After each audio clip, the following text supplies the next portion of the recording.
Hey, I'm Chad. And I'm Jack. And this is Rocket Van. Oh, Jack and I have been working hard. But look at that weather coming. It's So about to rain hard. I want to show you this. What do you think?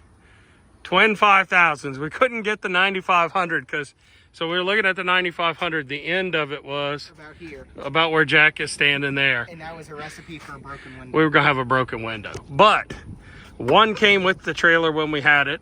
And I had one of these installed on the camp. And so we upgraded the one in the camp, took that out.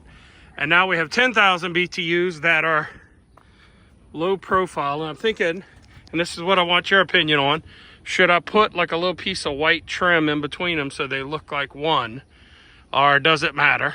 We're going to put plexiglass and frame this in much better, but you can hear that weather. Yeah. So, but we did. Jack and I pulled out this whole window. We came back, we caulked the living daylights out of it, but we put these new screws here. These are lattice screws from Lowe's. We also use these new stainless here for installing it, but it is rock solid. So the board here was rotten. The board going this way was rotten. It was all rotten.